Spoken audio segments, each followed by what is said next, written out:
Já apresentámos aqui 9 palestras, esta é a 10ª, conforme o título indica, sobre provas que demonstram a realidade das pesquisas espíritas de Allan Kardec em 1857. Provas essas que se têm estendido no tempo até aos dias de hoje, né? Antes do Espiritismo, o que acontecia, antes do Espiritismo aparecer, o que acontecia era que havia uma crença na imortalidade. Havia as religiões tradicionais que diziam que a vida continuava, as pessoas acreditavam, por isso é que ainda hoje se fala em crentes. Você é crente? Eu costumo dizer, eu não. Não acredito em Deus? Não. Eu sei que Deus existe. Mas você já viu Deus? Eu não. Nunca vi, mas eu basta olhar para ali para uma papoila, um mal me quer, né? Um cão, um gato para o universo para ver Deus, que é uma obra tão fantástica que tem de ter uma causa fantástica. Essa causa fantástica só pode ser Deus, aquilo que nós chamamos Deus, né? A inteligência suprema, causa primária de tudo. Então antes acreditava-se na vida para além da morte, mas o Livro dos Espíritos foi lançado em 18 de abril de 1857, marcou uma etapa, fez uma divisória entre o tempo em que antes se acreditava na vida para além da morte e o tempo em que se provou que a vida para além da morte continuava. Já não é preciso acreditar. Nós acreditamos naquilo que não sabemos, não é? Eu se parar num semáforo, se avançar num semáforo verde, eu acredito que o outro que está no semáforo vermelho vai parar, mas eu não sei se ele vai parar. Se ele avançar, bate-me, não é? Então, uma coisa é acreditar, outra coisa é saber que existe. Depois do Espiritismo aparecer, então comprovou-se a vida além da morte. É a tal fé raciocinada que o Espiritismo nos trouxe. Até aqui tudo bem. Allan Kardec demonstrou isso experimentalmente, inclusive fez um manual para as pessoas de todo o mundo, de todas as religiões, de todas as crenças, até ateus, agnósticos, experimentarem, que chama-se o Livro dos Médiuns, manual experimental, científico. Qualquer pessoa que ponha em prática em qualquer parte do mundo chega aos mesmos resultados, o que demonstra a sua universalidade, né? Mas depois de Kardec, obviamente, que apareceu muita gente a dizer, eu não acredito nisto, isto deve ser fraude, ou eu acredito, ou vamos pesquisar, vamos comprovar, vamos demonstrar que é mentira. E apareceram muito mais de 100 cientistas até aos dias de hoje que pesquisaram isto a fundo. Estamos a falar dos cientistas de renome, de topo de gama, dos mais notáveis que existiram na história da humanidade, não é?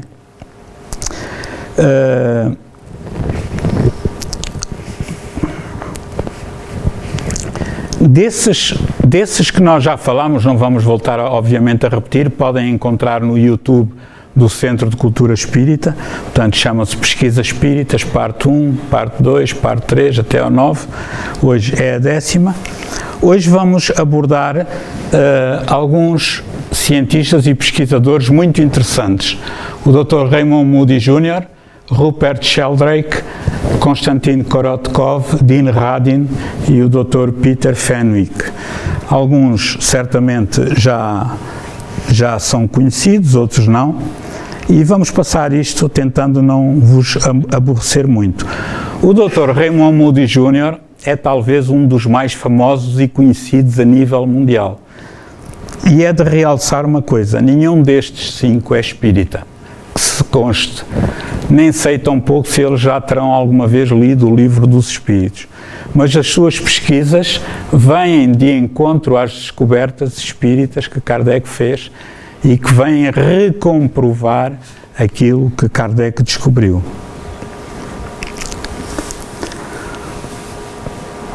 Temos aqui o Dr. Raymond Moody Jr., que nasceu em 1944, ainda não desencarnou, por isso é que faltou ali a data. Um homem simplesmente notável. Foi com ele que apareceu o título o epíteto, aliás, de experiências de quase morte. As experiências de quase morte já existiam há muito tempo e sempre existiram, mas não havia essa terminologia. Este homem foi o que mais pesquisou a nível mundial, é considerado o maior cientista das experiências de quase morte em todo o mundo. O que é que são as experiências de quase morte? É quando uma pessoa, por algum motivo, é dada como morta clinicamente e depois de ser dada como morta clinicamente, quando é ressuscitada, ela volta ao corpo e quando tem uma experiência de quase morte, ela lembra-se do que se passou e relata ao pormenor coisas que não poderia saber, como por exemplo o que o médico disse, o que a enfermeira referiu, o tipo de equipamentos que tinham, entre outras coisas. Este senhor fez milhares e milhares de entrevistas e de pesquisas nesta área, né? Ele é psiquiatra, psicólogo, filósofo, uma pessoa muito simpática, né? E é sem dúvida este livro, Vida Depois da Vida, ainda hoje é um best-seller. Eu li-o, tinha 16 ou 17 anos. Olhem que interessante. Por sugestão de uma senhora que era orientadora de um grupo de jovens católicos ao qual eu pertencia ainda, não era espírita sequer. Depois deste livro, Vida Depois da Vida, o Dr. Raymond Moody Jr. editou um outro, explicações ou reflexões sobre a vida depois da vida, reflexões sobre outro livro. E tem publicado vários livros que nós podemos encontrar, felizmente, nas livrarias, na Bertrand, na FNAC e outras, traduzidos para o português. Portanto, o livro mais famoso dele é este, com várias capas, o título e o conteúdo é o mesmo, as capas é que são diferentes, e é de facto uma pessoa com muito nível e, curiosamente, ele esteve uma vez num seminário nos Estados Unidos, juntamente com Divaldo Pereira Franco, falando da vida para além da morte. Convidado pela doutora Vanessa Anceloni, uma neurocientista e professora universitária nos Estados Unidos, brasileira, que já lá vive há bastantes anos, e convidou o Dr. Raymond Moody Jr. e Divaldo Pereira Franco. E um falou da vida para além da morte, com base em provas das experiências de quase morte na área da ciência, e Divaldo Franco falou na área da ciência espírita, né? Cruzando-se notavelmente. Vemos aqui o Dr. Raymond Moody Jr., muito próximo do que é atualmente, e os últimos livros que ele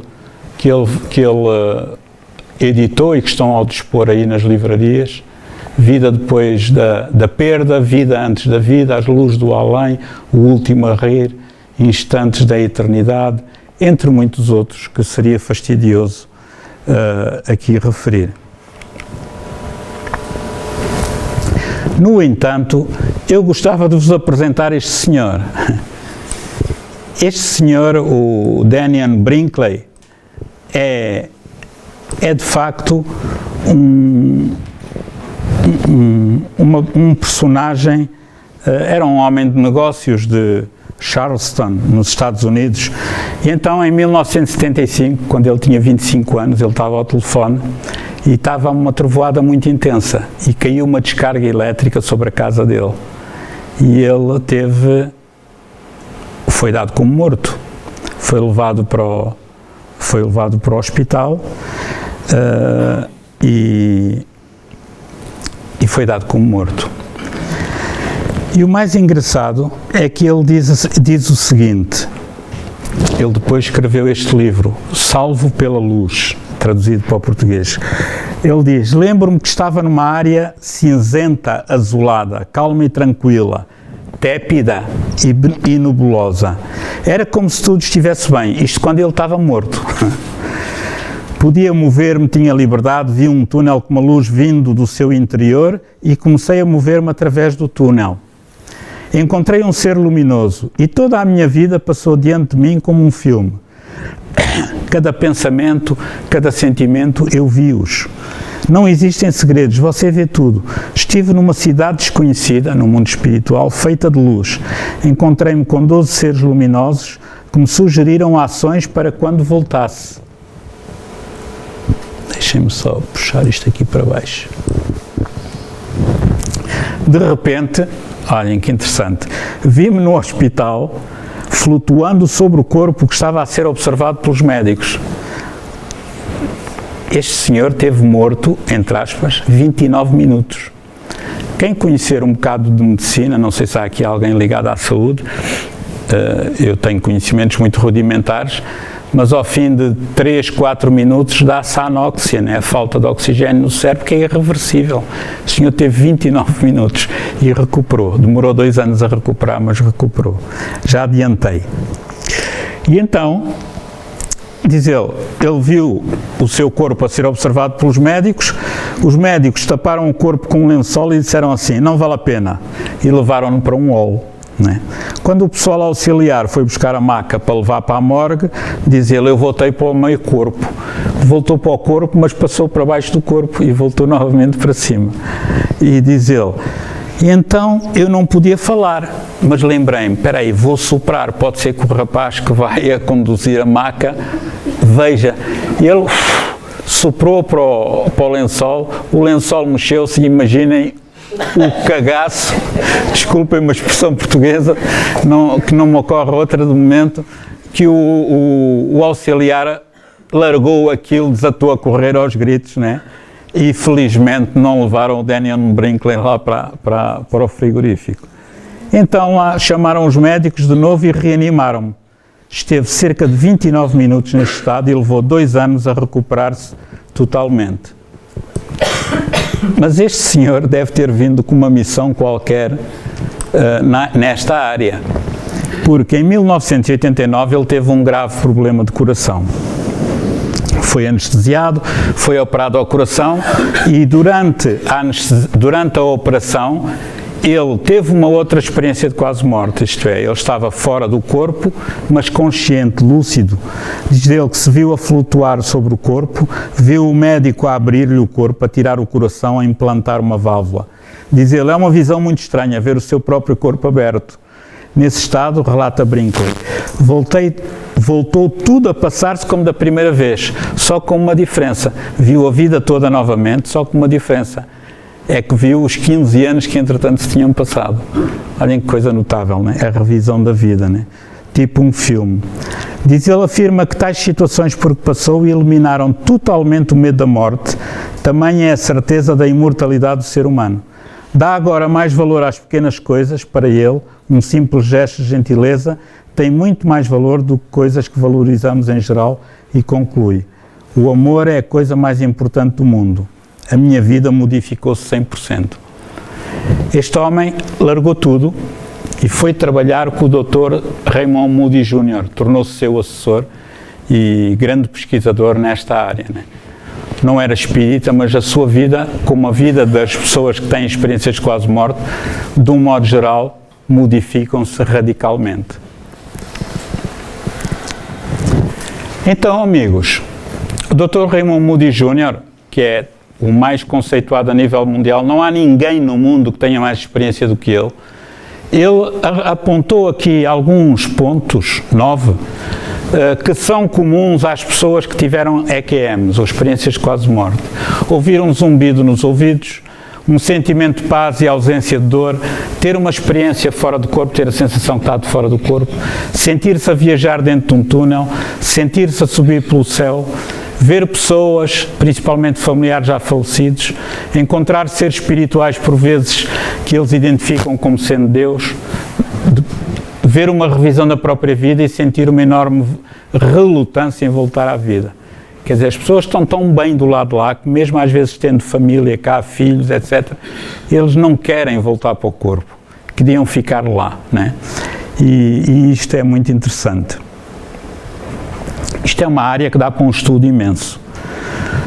Temos aqui um outro senhor, que é o biólogo Rupert Sheldrake, onde se encontra muita informação, se forem ao site dele, www.sheldrake.org, tem lá todas as pesquisas que ele fez, científicas. Ele não é espírita, embora já tenha sido convidado para alguns congressos internacionais de espiritismo, onde apresenta as suas pesquisas. Mas é uma pessoa fantástica e que tem descobertas incríveis que ainda falta, obviamente, mastigar e confirmar, né? Também nasceu em 42, portanto, já está um bocadinho gasto pela idade, o seu corpo, mas ele é biólogo, bioquímico, quer dizer, os biógrafos dele dizem que ele era parapsicólogo, mas nós sabemos o que é um parapsicólogo para eles. É alguém que se interessa pelos fenómenos espirituais, que é muito mais do que ser parapsicólogo. Escritor e palestrante inglês. Ele é mais conhecido por uma teoria que ele criou, que é a teoria da morfogênese. Pesquisador em bioquímica e fisiologia vegetal, descobriu o mecanismo de transporte da auxina nos elementos vegetais. Ele é autor de mais de 90 trabalhos científicos, portanto não é um qualquer. Tem 9 livros editados, outros 6 em coautoria, e os seus livros já foram publicados em 28 idiomas, o que é obra, não é? Um dos vários livros dele é Ciência Sem Dogmas. Obviamente que este senhor foi muito criticado, e ainda é, pelos seus pares, por aqueles cientistas que se dizem materialistas, como se isso fosse possível, mas pronto. Então, Sheldrake diz-nos que os grupos sociais, como os campos mórficos, têm uma espécie de memória integrada. Isto é, nós, seres humanos, somos um grupo social. É como se houvesse uma memória integrada entre nós, né? Nas famílias humanas, a família tem uma espécie de campo, um campo energético. E o campo da família tem padrões e hábitos dentro dela. E isto é o melhor ilustrado graficamente por uma forma de psicoterapia chamada constelações familiares, que apareceram com o famoso psicólogo alemão Bert Hellinger, né? Então vemos aqui o Sr. Sheldrake, outro dos livros dele, A Ilusão Científica, O Renascimento da Natureza. Ele, sendo biólogo, obviamente muito ligado para as pesquisas em torno da natureza, das plantas, do reino vegetal, o reino animal e também o reino hominal. Ele criou a teoria da ressonância mórfica. O que é isso? Em resumo, é a hipótese de que existe uma espécie de memória inerente à natureza.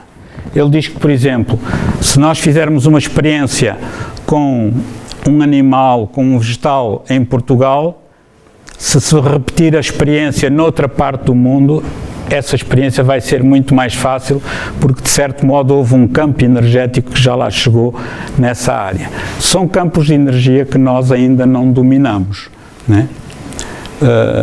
Ele diz aqui, por exemplo, dentro de cada espécie ou dentro de cada sistema auto-organizado, cada indivíduo recorre a uma memória coletiva e, por sua vez, contribui para ela.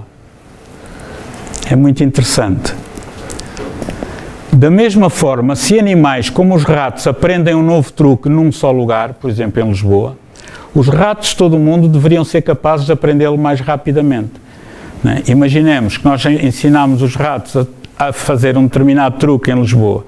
Passado um mês, se for fazer em São Paulo ou no Japão o mesmo truque com ratos japoneses ou brasileiros, né, eles vão ter mais facilidade, porque entretanto esse campo energético está em sintonia em todo o planeta. Já existem evidências de que estes efeitos ocorrem. Isto não é uma teoria de um louco ou de uma pessoa lunática. Não, é uma teoria comprovada em factos, em pesquisas, né, em conclusões, né, que podem ser repetidas. A palavra mórfico significa forma e expressa a ideia de que os atratores mórficos atraem os sistemas em desenvolvimento para eles e que a forma do atrator depende de um tipo de memória dada pela ressonância mórfica.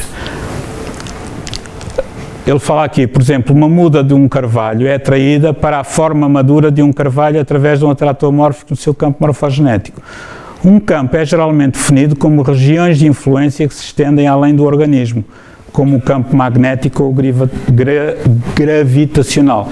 Eu trouxe aqui um pequenino vídeo onde ele explica um bocadinho melhor isso. São 3 minutos, é rápido. Espero que entendam melhor do que esta minha explicação. coming on to now is social fields, the fields of organization of social groups. And the easiest way to think of social fields is through flocks of birds.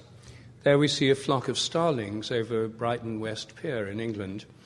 And starlings fly in these flocks which rapidly change direction. They're most spectacular things. Most of you have probably watched flocks of birds doing this sort of thing. This has been a puzzle for scientists for a long time, because the way these fields work is that the individual animals move and change direction much too quickly for it to be explained just in terms of looking at their neighbours, seeing what they're doing and responding to their neighbours just by watching them. It happens too quickly for them to do that. And the best computer models of flock behaviour nowadays are based on magnetic field models, treating the whole flock as a field which works back on the individual members within it. And their position and their movement depends on the dynamics of the field. Now, the same applies to schools of fish, which again swim together. They can move rapidly and change direction without bumping into each other. So not only do they know where their neighbours are, but they know where their neighbours are going to go. As otherwise, every time they change direction rapidly, they'd all bump into each other, and they simply don't. They don't do it by just watching their neighbours, not just a matter of feeling pressure waves from their neighbours. That's been shown in experiments. So I think all these things to do with groups of animals are field phenomena. And the fields that govern them, I suggest, are another kind of morphic field, which organise the group. Now, I think this applies to all groups of animals, including human families, social groups in the human realm, football teams, for example. It applies to wild animals which are social. It applies to social insects like termites and ants. The coordination of the colony of these insects with very small brains isn't in the brain, it's in the field that organizes the individual insects. And when it comes to animals like packs of wolves, what I'm suggesting is that the whole pack has a field. All the members of the group are connected through this field. When some of the members of the group go away and leave the other ones, the field doesn't break, it stretches. So when in a wolf pack they leave the young wolves, the cubs, in the den, usually with a babysitter, while the adults go out hunting, they may range over tens, even hundreds of miles. And it's not as if the field that links them is broken, it stretches like an invisible elastic band and continues to connect the adults with the young, even over long distances. And because they're connected by these fields, I suggest they remain linked, so a change in one can affect the others. And I think that this is the basis of telepathy. I think it's a form of communication between bonded members of social groups that works through the field of the group. There's already evidence that wolves in the wild are telepathic with each other over great distances. There's an analogy to this in quantum theory. Quantum non-locality is the phenomenon whereby particles that have been part of the same system, when they move apart, remain connected at a distance, so that a change in one affects the other at a distance. This is sometimes called entanglement. And this provides a strong analogy for telepathy between separated members of social groups. They're together, they're part of the same system. When they move apart, a change in one is correlated with a change in another. Muito interessante isto. Por acaso, nunca nos passou pela cabeça de ver aqueles bandos de torninhos, né? Perguntarmos como é que eles não batem uns contra os outros, ou os peixes, etc. Então ele tem uma explicação que é através desses campos mórficos, né? É como se eles todos estivessem na mesma onda e soubessem intuitivamente para onde vão. E ele fala também das matilhas, dos lobos, das pessoas, né? Faz uma ligação entre esta sua pesquisa e a telepatia, já vamos ver mais à frente, e ele fez uma experiência que é científica, está demonstrado, qualquer cientista pode repetir, da telepatia entre cães e os seus donos. Já falámos nisto aqui uma vez. Então ele foi ver se, havendo estes campos mórficos entre pessoas, ou entre animais, ou entre grupos, como os animais domésticos também fazem parte do grupo da família, se haveria uma espécie de telepatia entre o cão e o dono, por hipótese. E então ele pediu a um senhor que tinha um cão, o cão estava dentro de casa, toda a casa estava a ser gravada com câmaras para saber qual era o comportamento do cão. E então foi dada a ordem ao senhor para decidir ir para casa em vários dias, isto foi repetido várias vezes, durante muitos dias, para decidir ir para casa sempre a horas diferentes. Um dia às 2 da tarde, outros dias às 2h30, 3 menos um quarto, ou 2 horas outra vez, ele escolheria a hora. E cada vez que faziam uma experiência, eles avançavam, por exemplo, 5 km, 20 km de distância, 25, 30, 40, por hipótese. E então ele chegou à conclusão que, por exemplo, sempre que o senhor decidia ir para casa, olhava para o relógio, eram, por exemplo, 15h45. A essa hora, pelas câmaras que estavam de vigilância à casa desse senhor, a 30 km de distância, o cão dirigia-se para a porta a abanar o rabo e a ladrar. O cão captava que o dono vinha aí. Chegaram a conseguir essa telepatia até 60 km de distância. Foi o máximo que conseguiram. É uma coisa notável, o que nós não sabemos ainda do mundo animal, não é? Então, nos últimos 20 anos, Rupert Sheldrake concentrou-se a estudar os fenómenos psíquicos, por isso lhe chamavam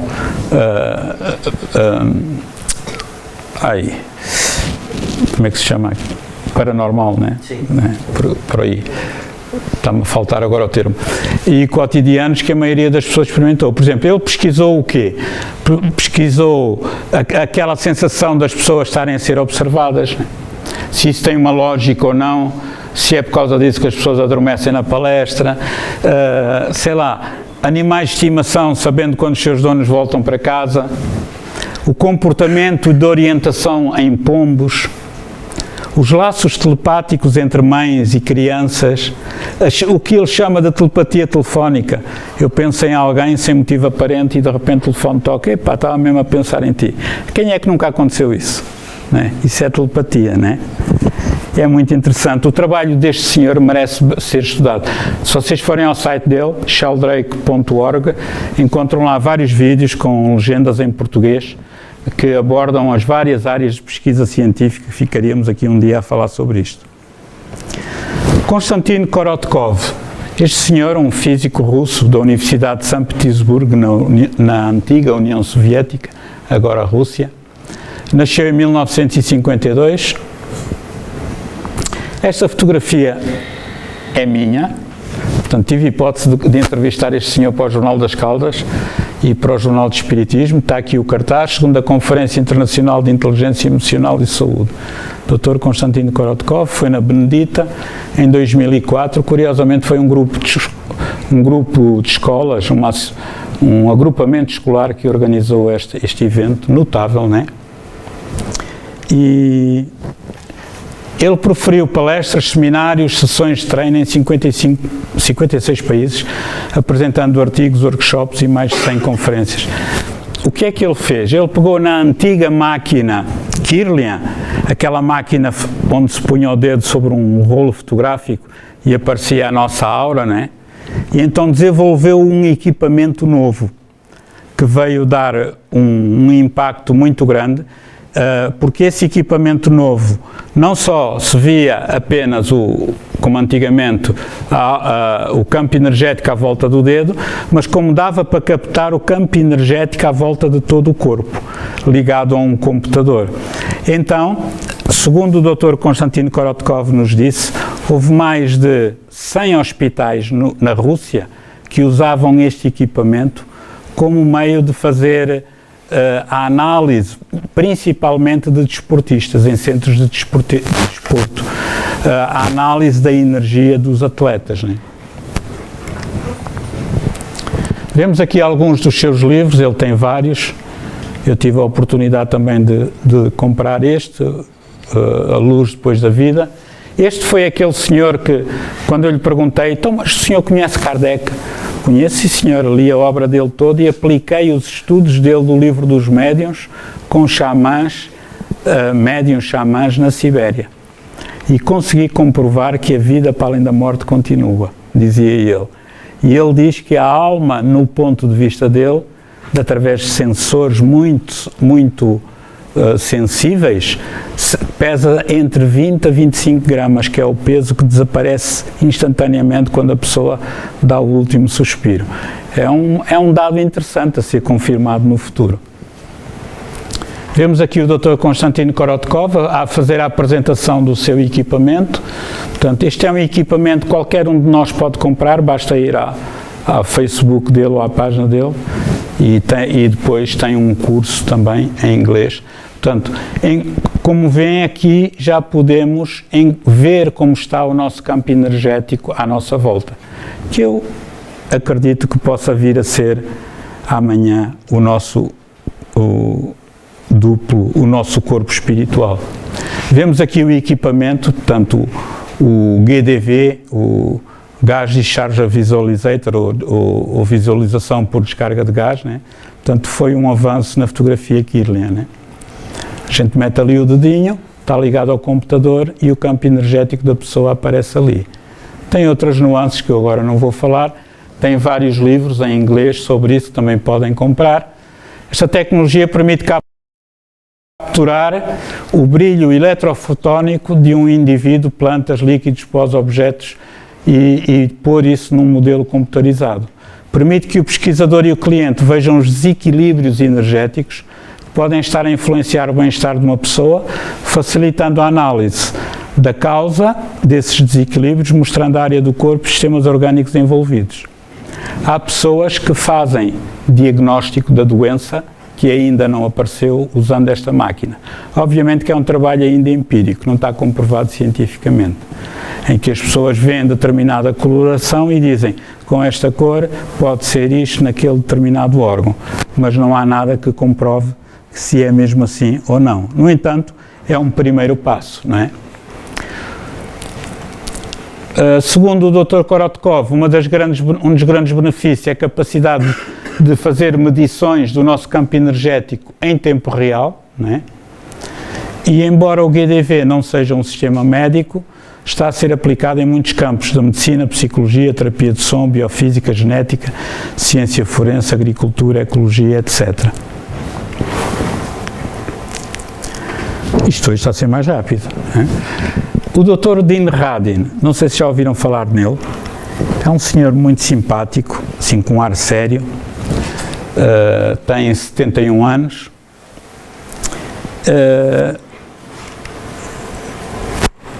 este senhor foi cientista-chefe do Instituto de Ciências Não Éticas,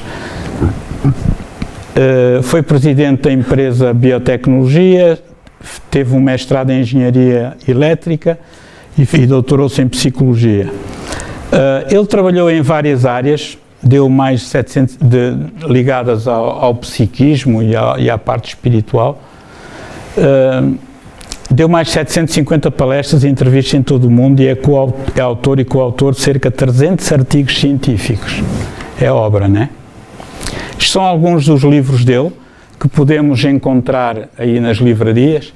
Há pouco tempo tínhamos aí este Mentes Entrelaçadas à venda, com uma outra capa preta, não sei se ainda temos, mas para saberem que eles existem e são muito interessantes.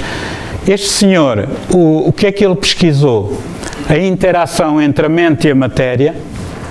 Porque é que pessoas fecham os olhos e dormem durante a palestra do Lucas, por exemplo, foi outro dos casos que ele pesquisou, mas que não está aqui. A cura à distância também, a telepatia, o pressentimento e a mediunidade. Reparem, e a magnetização da água, olha que interessante. Aquilo que nós já tínhamos falado da década de 60 com o Dr. Bernard Grado, um bioquímico canadiano, não é?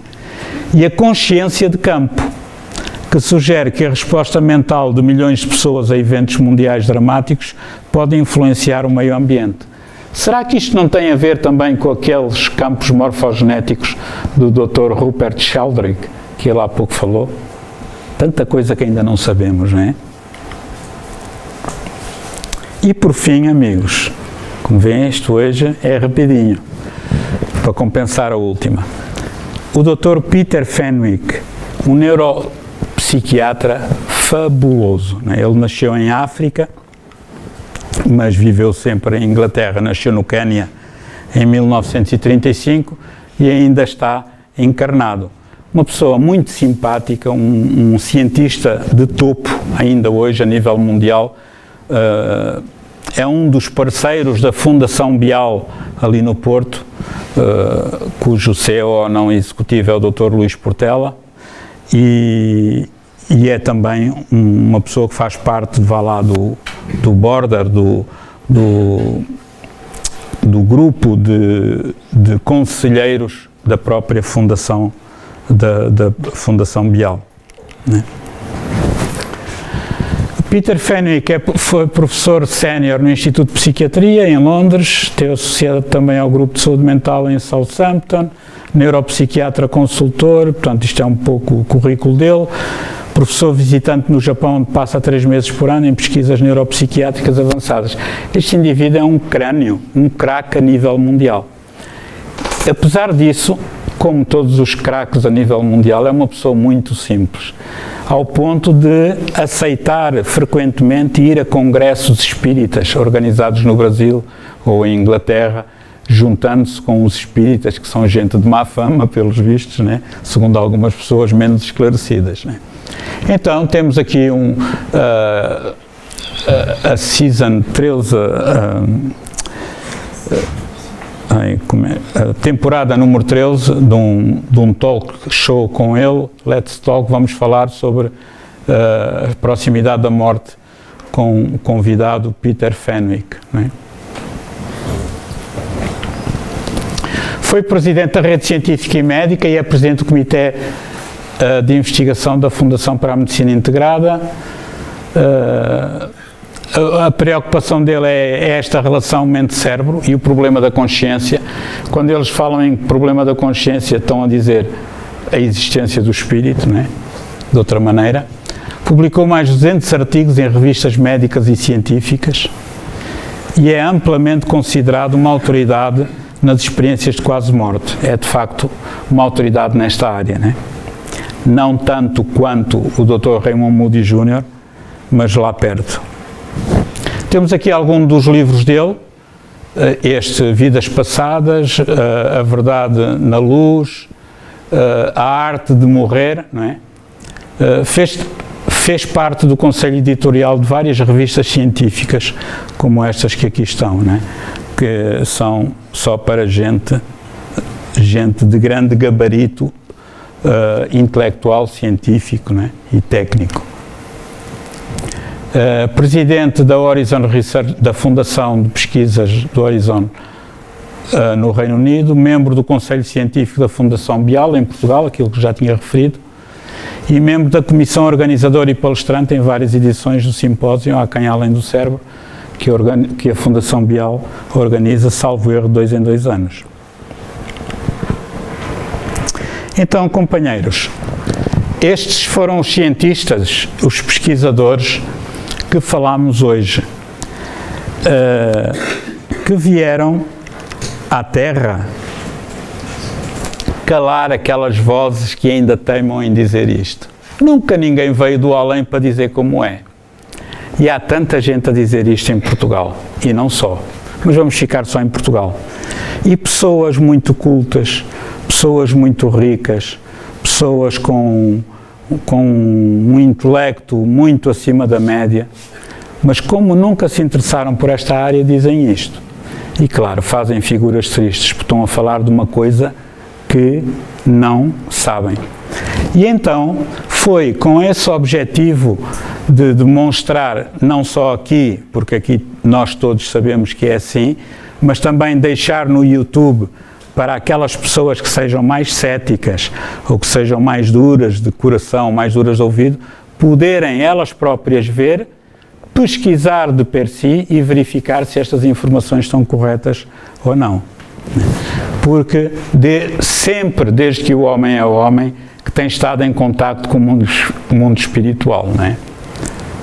E obviamente que isso foi comprovado em 1857, já lá vai muito tempo, mas isso já lá passou algum tempo.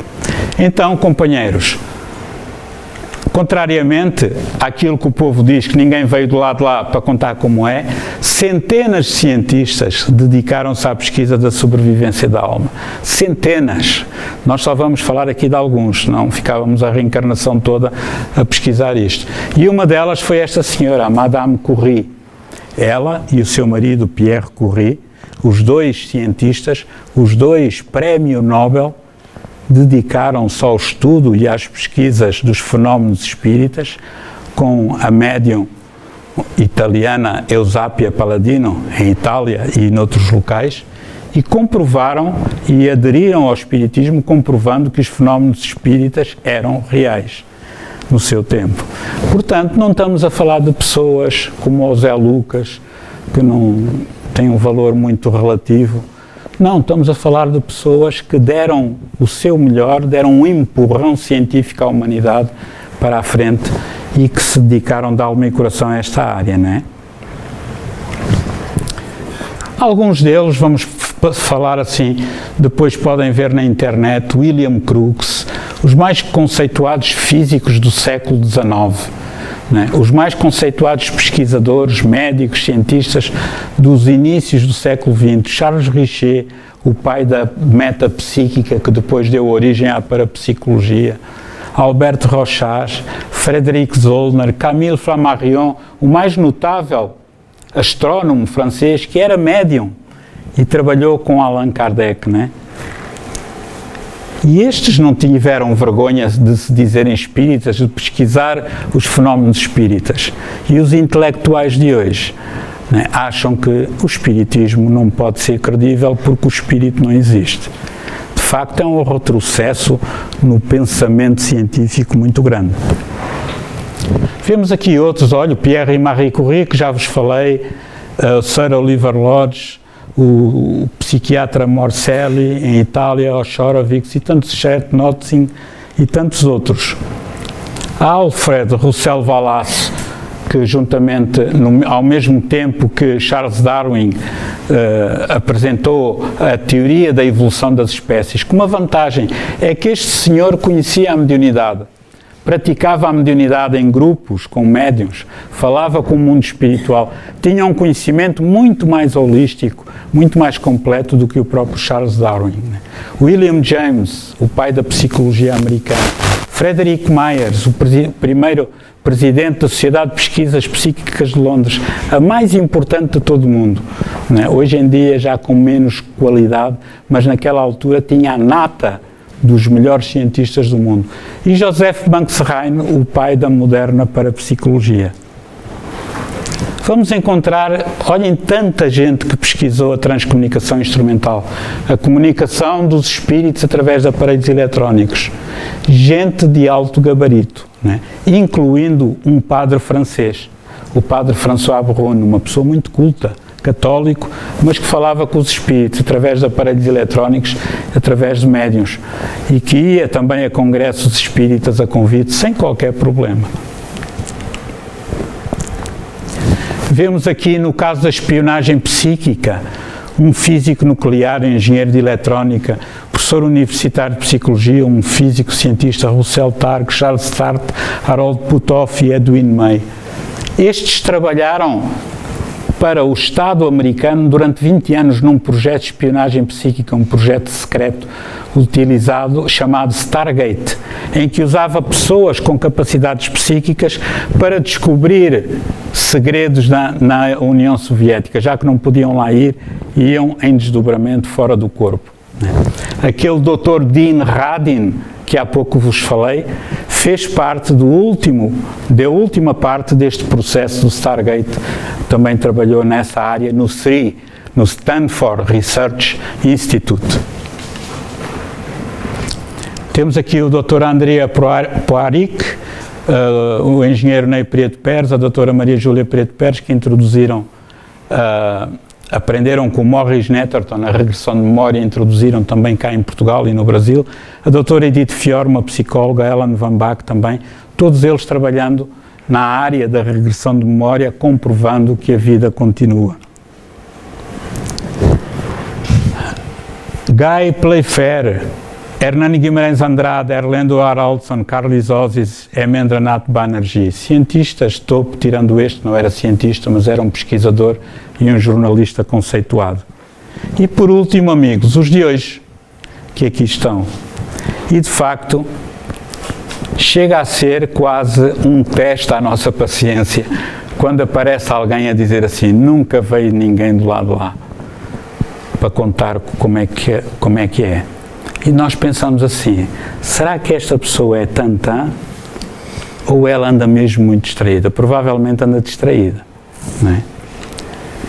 Porque reparem, estes ensinamentos que estes cientistas todos vieram comprovar, pesquisar, analisar, muitas vezes comprovando contra as suas próprias convicções, como o caso do Sir William Crookes, o mais notável cientista e inventor do século XIX. Vieram comprovar o quê? Os princípios básicos da doutrina espírita, a imortalidade do espírito, a comunicabilidade dos espíritos, a reencarnação, pluralidade dos mundos habitados e a existência de Deus. São estes os 5 pontos básicos da doutrina espírita. E gostava de terminar com um pequenino vídeo de 1 minuto e pouco para a nossa meditação. Porque eu ouvi você falar que está perto do fim.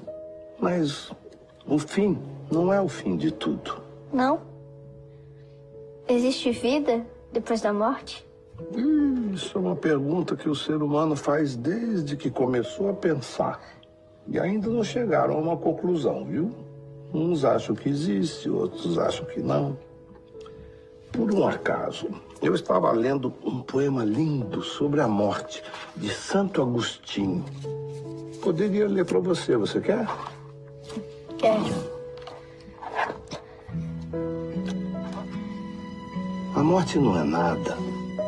Eu somente passei para o outro lado do caminho. Eu sou eu, vocês são vocês. O que eu era para vocês, eu continuarei sendo. Me deem o nome que vocês sempre me deram. Falem comigo como vocês sempre fizeram. Vocês continuam vivendo no mundo das criaturas. Eu estou vivendo no mundo do Criador. Não utilizem um tom solene ou triste. Continuem a rir daquilo que nos fazia rir juntos. A vida significa tudo que ela sempre significou. O fio não foi cortado. Eu não estou longe. Apenas estou do outro lado do caminho. Você que aí ficou, siga em frente. A vida continua, linda e bela, como sempre foi. Terminamos.